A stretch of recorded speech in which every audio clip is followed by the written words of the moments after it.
तोशाखाना एक ऐसी जगह है जहां गवर्नमेंट फंक्शनरीज यानी president, prime minister, cabinet ministers, military officers और तमाम सरकारी मुलाजमीन मुख्तलिफ ममालिक से मिलने वाले तहफ़ जमा कराते हैं। इन गिफ्ट्स में आमतौर पर महंगी घड़ियां, गोल्ड और डायमंड की ज्वेलरी, डेकोरेशन पीसेस, सिवेनियर्स, क्रॉकरी और कालीन वगैरह शामिल हैं। यहाँ जमा होने वाले गिफ्ट सिवेनियर्स के तौर पर रखे जाते हैं या कैबिनेट के अप्रूवल के बाद एक ऑक्शन के जरिए इन्हें बेच दिया जाता है। इस ऑक्शन में आम लोग भी ये गिफ्ट खरीद सकते हैं, लेकिन इन गिफ्ट्स पर पहला राइट उसी शख्स का होता है जिसको ये तोहफा मिला होता है। मसलन अगर आप मिनिस्टर या प्राइम मिनिस्टर हैं और आपको कोई तोहफा मिला है तो आप उसकी एक टोकन मनी जमा करवा के वो गिफ्ट अपने घर ले जा सकते हैं। तो अगर रूल्स के मुताबिक प्राइम मिनिस्टर्स खुद को मिलने वाले ये गिफ्ट्स घर ले जा सकते हैं, तो फिर former prime minister Imran Khan के खिलाफ इसी तोशाखाना से तोहफे ले जाने पर मुकदमा क्यों है? वेल अगेन, प्राइम मिनिस्टर होना आसान नहीं है।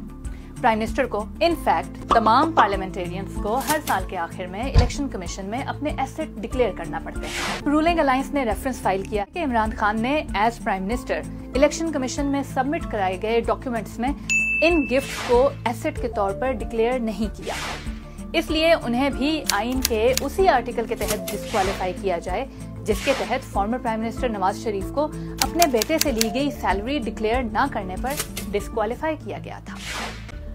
इमरान खान पर इल्जाम ये नहीं कि उन्होंने तोशाखाना से तोहफे लिए, उन पर इल्जाम ये है कि उन्होंने ये तोहफे लेने के बाद उन्हें डिक्लेयर नहीं किया।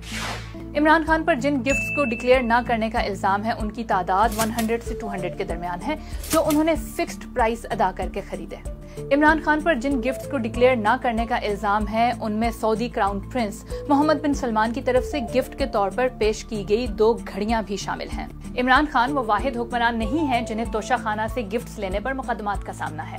इससे पहले former prime minister Nawaz Sharif, Yusuf रजा गहलानी और साबिक प्रेसिडेंट आसिफ अली जरदारी को भी नेशनल अकाउंटेबिलिटी ब्यूरो यानी नैप में ऐसे ही मुकदमात का सामना है।